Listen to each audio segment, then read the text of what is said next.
Maitei, Kuki Amadi Nagagi Marakta, Lan Togling a Cherakta, Status Sida, Pong Sari Wafam, Isu Amadi,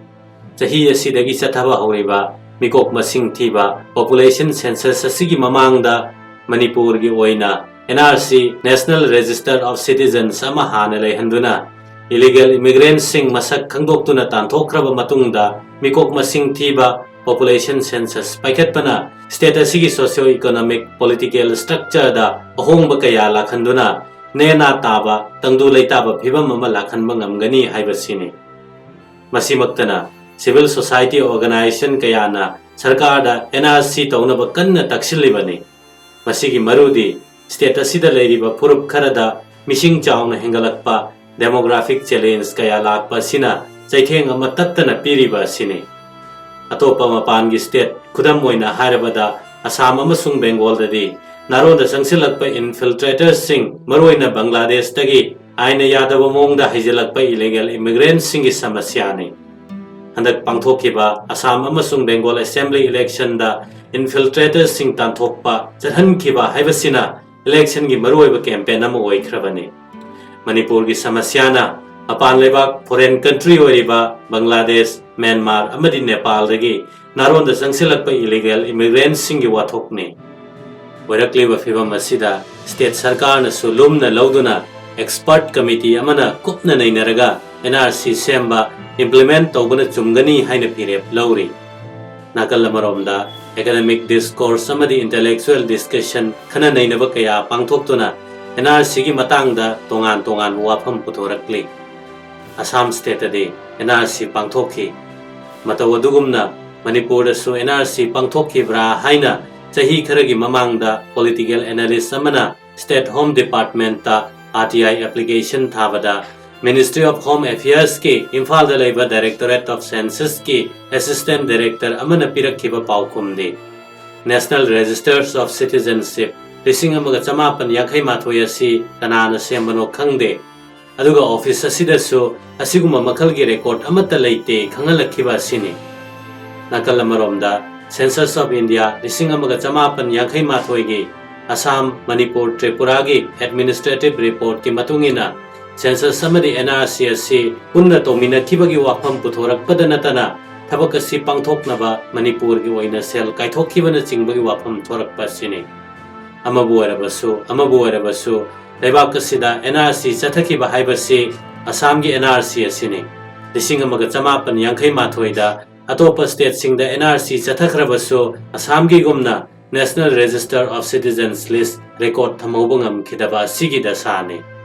Karigumba Manipurgiso, the Singamaga Chamapan Yankai Matoida, NRC Sem Kibagi Wapamasi, English Singamaga Chamapan Nifugi Mamang the Pokpa, Hozik Hingliba, Larik Laishu Hairaba Mui Singdi, Kangpam Tokpani.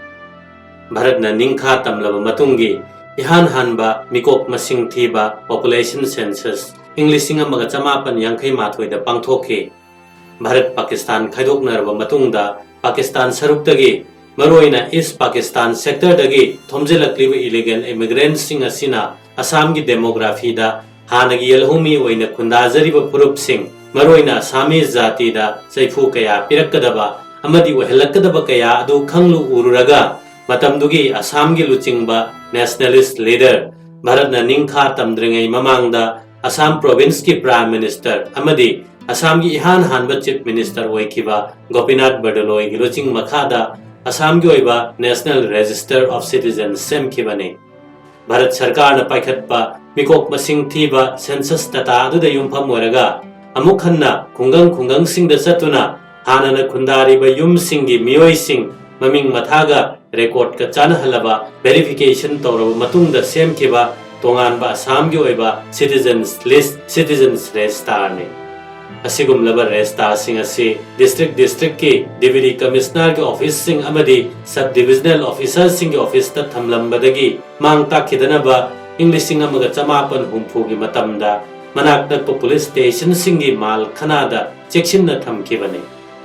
Assamgi foreigner issue ihauda, Bharat Sarkar, Assam Sarkar, Amadi Iho Horiba Satra Organization Sing Punna Yana Chema, English Sing Amaga Chamapan Marifu Mangada, Sahito Naduna, Assam Accord, Haina Kangnaduna, ꯏꯪ 1958 ꯑꯁꯥꯝꯒꯤ ꯈꯛ ꯑꯣꯏꯅ ꯁꯦꯝꯈꯤꯕ national register of ꯁꯤꯇꯤꯖꯟꯁ ꯑꯃꯨꯛ ꯍꯟꯅ update ꯇꯧꯗꯨꯅ ꯌꯥꯎꯍꯟꯕ ꯌꯥꯕ ꯀꯌꯥꯅ ꯌꯥꯎꯍꯟꯕ ꯑꯃꯗꯤ ꯌꯥꯎꯍꯟꯕ ꯌꯥꯗꯕ ꯃꯤꯑꯣꯏ ꯀꯌꯥꯕꯨꯅ ꯑꯁꯥꯝꯗꯒꯤ ꯆꯠꯈꯤꯅꯕꯒꯤ ꯊꯕꯛ ꯄꯥꯏꯈꯠꯈ꯭ꯔꯤꯕ ꯑꯁꯤꯅꯤ꯫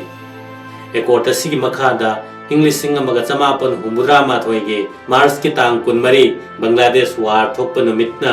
ꯕꯦꯖꯤꯌꯔ ꯀꯠ-ꯑꯣꯐ ꯏꯌꯔ ꯑꯣꯏꯗꯨꯅ ꯁꯤꯇꯤꯖꯟꯁꯤꯞ ꯇ꯭ꯔꯤꯕꯨꯅꯦꯜ ꯀꯣꯔꯠ ꯀꯌꯥꯃꯔꯨꯝ ꯍꯥꯡꯗꯣꯛꯇꯨꯅ ꯁ꯭ꯇꯦꯠ ꯄꯨꯝꯕꯗ NRC ꯂꯤꯁ ꯑꯞꯗꯦꯠ ꯇꯧꯈꯤꯕ ꯑꯁꯤꯅꯤ꯫ ꯃꯁꯤꯅꯤ ꯑꯁꯥꯝꯒꯤ ꯅꯦꯁꯅꯦꯜ ꯔꯦꯖꯤꯁꯇꯔ ꯑꯣꯐ ꯁꯤꯇꯤꯖꯟꯁ꯫ ꯃꯁꯤꯅ ꯃꯔꯨꯑꯣꯏꯗꯨꯅ ꯑꯁꯥꯝꯗ ꯅꯥꯔꯣꯟꯗ ꯆꯪꯁꯤꯜꯂꯛꯄ ꯏꯟꯐꯤꯜꯇ꯭ꯔꯦꯇꯔ ꯏꯂꯤꯒꯦꯜ ꯏꯃꯤꯒ꯭ꯔꯦꯟꯠ ꯀꯌꯥ ꯈꯟꯗꯣꯛꯄ ꯉꯝꯂꯤꯕ꯫ ꯇꯧꯕꯇꯕꯨ ꯑꯁꯥꯝ ꯁꯔꯀꯥꯔꯅ ꯄꯤꯕ ꯗꯣꯀꯨꯃꯦꯟꯠ ꯈꯔꯗ ꯌꯨꯝꯐꯝ ꯑꯣꯏꯔꯒ ꯃꯤꯇꯣꯞ ꯈꯟꯗꯣꯛꯄꯒꯤ ꯊꯕꯛ ꯑꯁꯤ ꯄꯥꯏꯈꯠꯈꯤꯕꯅꯤ꯫ ꯃꯅꯤꯄꯨꯔꯗꯁꯨ ꯏꯪ 1958ꯗ ꯁꯦꯟꯁꯁꯀ NRCꯒ ꯄꯨꯟꯅ ꯆꯠꯊꯃꯤꯟꯅꯈꯤ ꯍꯥꯏꯕꯒꯤ ꯋꯥꯐꯝ ꯁꯦꯟꯁꯁ ꯑꯦꯗꯃꯤꯅꯤꯁꯇ꯭ꯔꯦꯇꯤꯚ ꯔꯤꯄꯣꯔꯠꯇ ꯄꯜꯂꯕꯁꯨ ꯑꯁꯥꯝꯒꯤꯒꯨꯝꯅ ꯅꯦꯁꯅꯦꯜ ꯔꯦꯖꯤꯁꯇꯔ ꯑꯣꯐ ꯁꯤꯇꯤꯖꯟ ꯁꯦꯝꯈꯤꯕꯒꯤ ꯔꯦꯀꯣꯔꯗ ꯂꯩꯇ꯭ꯔꯕ ꯐꯪꯕ ꯉꯝꯗ꯭ꯔꯕꯗꯤ ꯃꯄꯥꯟ ꯂꯩꯕꯥꯛꯁꯤꯡꯗꯒꯤ ꯅꯥꯔꯣꯟꯗꯒꯤ ꯆꯪꯁꯤꯜꯂꯛꯂꯤꯕ ꯏꯟꯐꯤꯜꯇ꯭ꯔꯦꯇꯔꯁꯤꯡ ꯏꯂꯤꯒꯦꯜ ꯏꯃꯤꯒ꯭ꯔꯦꯟꯠ ꯈꯟꯗꯣꯛꯅꯕ ꯑꯃꯗꯤ ꯃꯈꯣꯏꯕꯨ ꯗꯤꯄꯣꯔꯇꯦꯁꯟ ꯍꯥꯏꯕꯗꯤ ꯃꯔꯝꯗ ꯍꯜꯍꯟꯈꯤꯅꯕ ꯑꯇꯣꯞꯄ ꯃꯦꯀꯥꯅꯤꯖꯝ ꯑꯃ ꯊꯤꯗꯣꯛꯂꯒ ꯃꯗꯨꯅ ꯍꯦꯟꯅ ꯀꯥꯟꯅꯕ ꯄꯨꯔꯛꯀꯗꯕ ꯂꯩꯔꯕꯗꯤ ꯍꯤꯔꯝ ꯑꯁꯤꯗ ꯁꯔꯀꯥꯔ ꯑꯃꯗꯤ ꯃꯤꯌꯥꯝꯅ ꯃꯥꯏ ꯑꯣꯟꯁꯤꯟꯕ ꯆꯨꯝꯂꯣꯏꯗ꯭ꯔꯥ? ꯍꯧꯖꯤꯛ ꯂꯩꯕꯥꯛ ꯑꯁꯤꯗ ꯐꯣꯡ ꯐꯣꯡ ꯁꯥꯔꯤꯕ इन्फिल्ट्रेटर इलीगल इमिग्रेंट खंदोक्नब थौरांग इलेक्शन कमीशन ऑफ इंडिया ना पांगथोक्लिबा special intensive revision of electoral roll असंबिदा SIR असिने ममांग सही कयादा पांगथोक्लिबा स्पेशल इंटेंसिव रिविजन गा हंदक नौना चथरिबा बिहार असेंबली इलेक्शन दगी हौदुना स्टेट खुदिंगमक्ता मथंग मथंग पांगथोरक्लिबा अनौबा special intensive revision of electoral गा यामने खेनै इलेक्शन कमीशन ऑफ इंडिया की सोर्स अमगी मतुंगिनदि इंटेंसिव रिविजन असिगी मरुओइबा पांडमदि पोक्नफम चेक तौरगा आइन यादब मोंगदा लेबाक असिदा संगसिलक्लिबा मीसिंग वोटर सिंगदगी खंदोकपनि वोटर लिस्ट दगी अरानबा मियोइ सिंग कक्थटपनि लौथोकपनि अचुंबा अमदि फजबा मोंगी वोटर लिस्ट थमदुना गणतंत्रबु मपांगल कनखटहनबनि अमरोमदा इलीगल इमिग्रेंट सिंग खंदोकनबा थौसेलने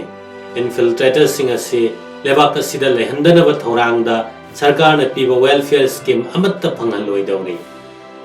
भारत की नोंपोक थंगबा सरुक स्टेट सिंग मरुओइना बिहार बेंगोल असम ददि बांग्लादेश लेबाकतगी चंगसिलक्पा इलीगल बांग्लादेशी सिंग ना वाई चाइरबनी मसीमक्तना बिहार दा अहानबो ओइना SIR पांगथोकपदा वोटर लिस्ट यावरंबा अरानबा वोटर 1,50,000 कक्थटख्रिबनी लौथोकख्रिबनी बेंगोल दा हंदकता पांगथोकिबा असेंबली इलेक्शन दा तृणमूल कांग्रेस सरकार तुखिबसे बेंगोल की वोटर लिस्ट दगी SIR पाइखटपदा वोटर 1,30,000 लौथोकिबा कक्थटखिबननी असम दा स्वदु मंगाई SIR ना वोटर 10,10,000 दगी हेने लौथोखि इसम समना इलीगल इमिग्रेंट सिंग वोटर लिस्ट दगी लौथोक्तुना मरमदम लेबाकता चटखिनबा थौसिल यातपनी करम तौना स्पेशल इंटेंसिव रिविजन ना मरम चादब वोटर लिस्ट यावरंबा अरानब वोटर सिंग कक्थटपा ngamlibano haibasisu maruni नौना पाइखलिबा SIR थबक असिदा इलेक्शन कमीशन ऑफ इंडिया ना स्टेट की ओइना ममांग थक्ता पांगथोकिबा स्पेशल इंटेंसिव रिविजन ना बेजियार ओइना लेपि खुदम ओइना मणिपुर की अरोइबा पांगथोकिबा SIR असे इंग्लिशिंग अनि मरीदनी मरम असिना मणिपुर की SIR सेमनबा थबक थौरांगदा इंग्लिशिंग अनि मंगा की वोटर लिस्ट बेजियार ओइ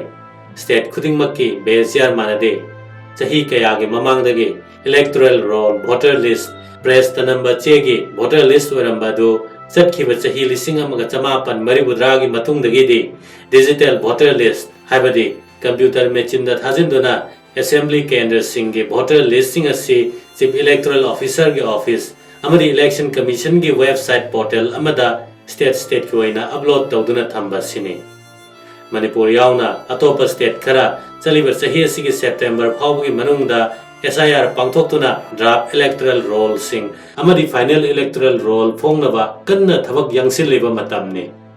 ड्राफ्ट इलेक्टोरल रोल फोंगबदा मणिपुर की वोटर 1,10,000 की मया लेरिबा सिदगी अरानबा वोटर मसिंग कया यामना कक्थटली हाइबा खंगलगनी इलीगल इमिग्रेंट इन्फिल्ट्रेटर सिंग असिदी इंडिया मनुंग हेक योखिबगा मखोई न चक्तारिबा मफम स्टेट अदुदा भारत की नागरिक अमनी हाइनबा थुना यांगना वोटर लिस्ट ममिंग पांसिनखिबनी मसिदा lamdam maduda lairiba furup manaba kangbu singna mateng pangsilibani. SIR na Meetop Khandoknaba thabak asi polling station singi booth level officer singna election commission natraga state ki chief electoral officer gi website portal da thagat khraba English ani manga gi voter list aduga current voter list lisingani kun manga ani asigi comparative analysis haibadi electoral mapping English ani kun manga gi voter list da yauri voter masing asi English ani manga gi voter list da su yaubra thidokpani masagi maming yaudraga su ariba list English ani manga gi voter list ta mapa mama gi maming matha yaubra yengsin mani yauram lagadi voter adu asengba state ki nagarik amani haina logani mapa mama gi maming matha yauram dragadi English ani kun manga gi voter list ta yaujaraga su voter adu aran mamioi ni Meetop ni khandokadawri bani chathariba SIR exercise ase booth level officer singna masa masa gi smartphone gi kuthangda election commission natraga chief electoral officer gi website portal da changlaga pakhat pathabak ni masigi thabak asida election commission gi portal ngahak leitana feedback tawduna booth level officer singna mathau chumna pangthok libra yengsin gadawri bani masigi sumathakta imung kuding changduna election commission gi format form ma sijinaduna mari leinaba wahang sing lairiba mioi sing adu saidangduna leiba mioi yaubra yaudabra khandoknaba election commission na piba saktak che kaya su sijinaduna vote hadaba yaraba mioi sing khandokpani loribadi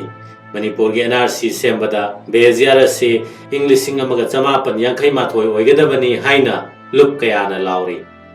adubo Meetop Khandoknaba NRC sembada Manipur sarkar na English sing amaga chamapan humpu mathoi na beziar oigani lauthokre karigi English sing amaga chamapan yankai mathoi na beziar oidribano haina media sing na hangbada matam madugi lengak na khumkibadi English sing amaga chamapan yankai mathoi gi voter list phangdabadagi English sing amaga chamapan humpu mathoi na beziar oina lepani haibasini masina takpadi English sing amaga chamapan humpu mathoi gi Manipur pumbagi voter list copy lairi takpani electoral roll voter list na NRC semba ngamgadra asisu wahang amani Assam gi NRC semkhibadi yumthong kuding changduna imungi mioi sing achum maran khandoklaba matungda semkiba citizen list ni hana phongkraba citizen list adu amukkana update toba lehoba yabana lehoba lothokpa yaba mioi na lothokpa Assam sarkar na piriba sakhangche document kharada yumpam moraga Assam gi NRC semkhibani asimakka chap manadrabaso voter list na mechanism oiduna NRC semba karigi yaroi tawadabu voter list adi imung amagi mioi khudingmak maming yawba natte hanana sahi kun mathoi suraba hojikna sahi tara nipan suraba mioi singdana voter list ta maming chanmani Manipur da SIR na NRC oina sembada English singani kun mangagi voter list ta yawriba mioi adugi mapa mapu adu English singamaga chamapan humpu mathoi gi voter list ta yawbra haina hojik chathariba electoral mapping exercise ama changi yawram lagadi macha masu suthang sing state asigi nagarik oigadawri bani natraga Meetop illegal immigrant oigadawri bani thorang asi thabak to onthokke hairabadi state sarkar amadi bharat sarkar ge ayaba changi maramde English singamaga chamapan maribudra mamang phawgi voter list ti press ta namlaga puthokpa chegi voter list ngaktani asigumba ariba voter list ase digitized to changi loinana electoral commission natraga state chief electoral officer gi website portal da changalaba matungda polling station singi booth level officers singna comparative analysis electoral mapping pangthoktuna CEO office natraga election commission na sakhang bachangi thorang asi paikhatpada miyam civil organization amadi sarkar punna chatminna bachangi karigomba tisingamaga chamapan humpuma thoigi voter list phangdrabaso Assam gi NRC gi beziar lisingamaga chamapan humbudra mathoi na oibagom Manipur gi so English singamaga chamapan humbudra mathoi na oiba yadaba natte maramde lisingamaga chamapan humbudra mathoi gi matam gi che gi voter list copy sing scan tawthoktuna computer da hapchinduna chief electoral officer Manipur gi office ta leibagi wa kanna panari amabu erabasu ngasidagi sahi kuntra gi mamangdagi voter list electoral roll sing digitized loina tawkre ꯄ꯭ꯔꯦꯁꯇ ꯅꯝꯗꯨꯅ ꯆꯦꯗ ꯄꯨꯊꯣꯛꯄ voter ꯂꯤꯁ assembly ꯑꯃꯗꯤ ꯂꯣꯛ ꯁꯚꯥ ꯏꯂꯦꯛꯁꯟꯁꯤꯡꯗ ꯁꯤꯖꯤꯟꯅꯗ꯭ꯔꯦ ꯆꯠꯅꯗ꯭ꯔꯦ ꯑꯗꯨꯕꯨ ꯍꯧꯖꯤꯛ ꯁꯤꯖꯤꯟꯅꯔꯤꯕ ꯆꯦꯒꯤ voter ꯂꯤꯁꯁꯤꯡ ꯑꯁꯤꯗꯤ digitise ꯇꯧꯔꯕ printing out ꯀꯝꯄ꯭ꯌꯨꯇꯔꯗꯒꯤ ꯆꯤꯡꯊꯣꯛꯄ ꯂꯧꯊꯣꯛꯄ ꯀꯣꯄꯤ ꯉꯥꯛꯇꯅꯤ ꯁ꯭ꯇꯦꯠ ꯑꯁꯤꯗ ꯑꯔꯦꯞꯄ ꯂꯩꯇꯅ ꯆꯪꯁꯤꯜꯂꯛꯂꯤꯕ ꯃꯤꯇꯣꯞꯁꯤꯡ ꯏꯟꯐꯤꯜꯇ꯭ꯔꯦꯇꯔꯁꯤꯡ ꯏꯂꯤꯒꯦꯜ ꯏꯃꯤꯒ꯭ꯔꯦꯟ ꯈꯟꯗꯣꯛꯅꯕ ꯇꯛꯊꯣꯛꯅꯕ ꯑꯉꯟꯕ ꯃꯇꯝꯒꯤ ꯆꯦ ꯆꯥꯡ ꯔꯦꯀꯣꯔꯗ ꯐꯪꯕ ꯉꯝꯗ꯭ꯔꯕ ꯄꯨꯊꯣꯛꯄ ꯉꯝꯗ꯭ꯔꯕꯗꯤ ꯈꯨꯗꯝ ꯑꯣꯏꯅ ꯗꯤꯖꯤꯇꯥꯏꯖ ꯇꯧꯔꯕ ꯏꯪ 1960 ꯃꯇꯝꯒꯤ ꯚꯣꯇꯔ ꯂꯤꯁꯅ ꯕꯦꯖꯤꯌꯥꯔ ꯑꯣꯏꯍꯜꯂꯒ ꯍꯧꯖꯤꯛ ꯂꯩꯔꯤꯕ ꯏꯪ 2015ꯒꯤ ꯚꯣꯇꯔ ꯂꯤꯁ ꯑꯅꯤꯁꯤꯒꯤ comparative analysis electoral mapping exercise ꯄꯨꯊꯣꯛꯄ ꯉꯝꯂꯕꯗꯤ ꯊꯦꯡꯂꯕꯁꯨ ꯊꯦꯡꯅ ꯆꯪꯁꯤꯜꯂꯛꯈꯤꯕ ꯃꯤꯇꯣꯞ ꯏꯟꯐꯤꯜꯇ꯭ꯔꯦꯇꯔ ꯏꯂꯤꯒꯦꯜ ꯏꯃꯤꯒ꯭ꯔꯦꯟꯠꯁꯤꯡ ꯐꯅ ꯌꯥꯝꯅ ꯃꯁꯛ ꯈꯪꯗꯣꯛꯄ ꯃꯃꯤꯡ ꯀꯛꯊꯠꯄ ꯑꯃꯗꯤ ꯑꯔꯥꯟꯕ ꯃꯤꯑꯣꯏꯁꯤꯡ ꯃꯌꯨꯝ ꯃꯔꯝꯗꯝ ꯂꯩꯕꯥꯛꯇ ꯍꯜꯍꯟꯈꯤꯕ ꯉꯝꯒꯅꯤ ꯍꯥꯏꯅꯕ ꯂꯩ something is better than nothing ꯃꯤꯇꯣꯞ ꯂꯣꯏꯅꯃꯛ ꯈꯟꯗꯣꯛꯄ ꯇꯥꯟꯊꯣꯛꯄ ꯉꯝꯗ꯭ꯔꯕꯁꯨ ꯑꯉꯝꯕ ꯃꯈꯩ ꯈꯟꯗꯣꯛꯄ ꯇꯥꯟꯊꯣꯛꯄ ꯍꯥꯏꯕꯁꯤꯁꯨ ꯀꯥꯟꯅꯗꯕ ꯅꯠꯇꯦ